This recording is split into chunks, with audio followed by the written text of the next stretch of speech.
The Last of Us is one of the rare beloved games of the past decade that not only didn't demand a sequel, but actively seemed to resist the idea of one.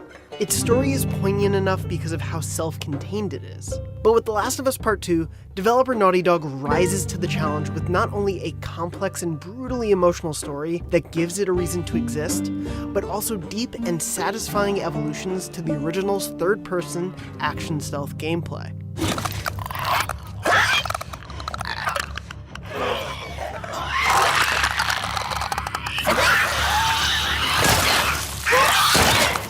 Right off the bat, I promise there will be no Part 2 spoilers in this review other than what Sony has already shown in trailers and gameplay. Part 2 starts out seemingly simple, taking place about 4 years after the end of The Last of Us and setting an older, angrier, but still immune Ellie on a quest for revenge that hones in on the cycles of violence that can plague humanity as much as any infection. As it grows into something further reaching and ambitious, it knowingly leans into and often subverts the tropes of the genre, such as guilt by association and the inevitable escalation of matching an eye for an eye.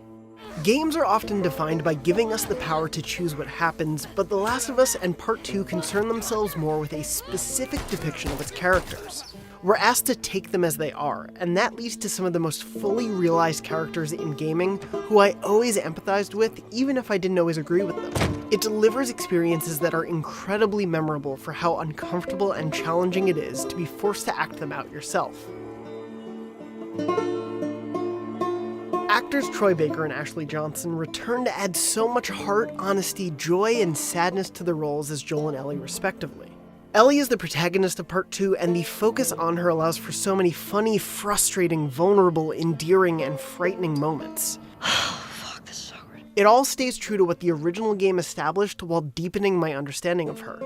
Baker is no less fantastic as Joel, even though Part 2 is more focused on Ellie. He sells the weariness of a man who has taken so many lives to save his own and the lives of those he cares about, and made questionable moral decisions out of love. You think I'd let you do this on your own? There's also a great cast of supporting characters introduced, like Shannon Woodward's instantly charming Dina. I would be remiss if I didn't mention, though, in the most spoiler-free of terms, the incredible performance by Laura Bailey. Like so many of The Last of Us's characters, calling this new character purely good or evil would be reductive.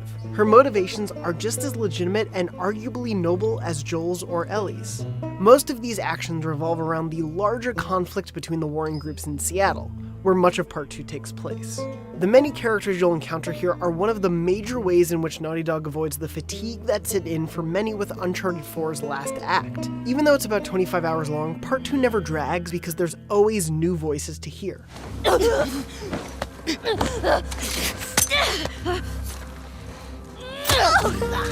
The way stealth, action, and puzzle sequences play out remains very familiar. That said, Part 2 has taken major steps to add variety to avoid the repetition of the first game.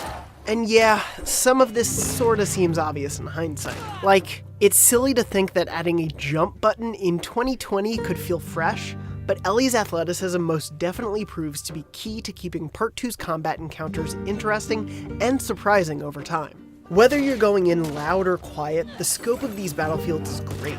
They take place in areas like multi-tiered shopping malls or fragmented skyscrapers that offer what feels like naturally complex puzzle boxes. There's always plenty of room to sneak around and pick off enemies one by one, or, as usually happened to me, plan to be stealthy but get caught and scramble to narrowly escape danger. Ellie's moves let you improvise to stay one step ahead of some significantly smarter and better coordinated enemies. That is, if you can learn to understand the various factions. Seraphites communicate via whistles, the WLF carry deadlier modern weaponry, and the infected... well, no, they haven't started talking to each other, but their mob mentality is more threatening than ever. New enemies like the Shambler throw noxious spore bombs that cut off potential escape routes or obscure other enemies. The returning stalkers become even scarier than before, with smart pack mentality as they hide away from Ellie's listen mode ability. Fights with this mixture of infected enemy types led to several encounters that rivaled the best survival horror experiences I've had. Speaking of horror, Part 2 has some of the most brutal combat animations I've seen in any game, and it's not played for laughs. I'm not squeamish, but I did sometimes find myself choosing to be stealthy just to save myself from watching this again. Playing non-lethally is often possible but rarely easy, especially when they loose the dogs who can track your scent even when you're well hidden from humans. You've got to move or you're dead meat, and sometimes that means running for your life.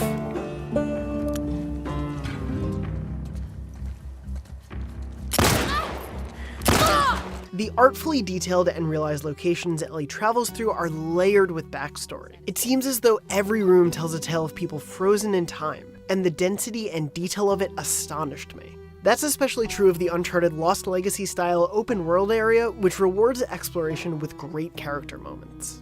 It was also a huge relief that I never once had to find a floating pallet to use as a raft for someone who couldn't swim. Part 2's environmental puzzles never feel as mindless as that, because they rely a lot more on contextual challenges that make smart use of Ellie's journey through skyscrapers, residential neighborhoods, sewers, and much more. And those clever designs are dressed with some of the most beautiful environments I've seen from the PlayStation 4 generation. Fantastic audio design plays a big role as well. It starts with a moving score by returning composer Gustavo Santaolalla and goes all the way down to the little details. Characteristic for the region, the oppressive thump of rain masks the terrifying noises of the infected that lurk outside. From the slight hum of a silenced pistol to the harrowing boom of a shotgun, from the guttural screams of the clickers to the muttered self-reflection of Ellie as she kills an enemy. Naughty Dog's post-pandemic world sounds alive.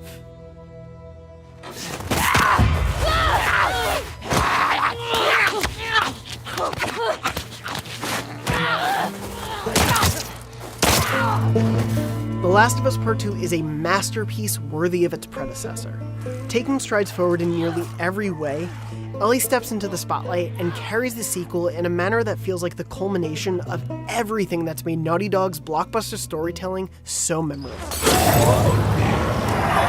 It delivers a layered, emotionally shattering story on top of stealth and action gameplay that improves the first game's mechanics while integrating a bit more of Uncharted's greater mobility and action.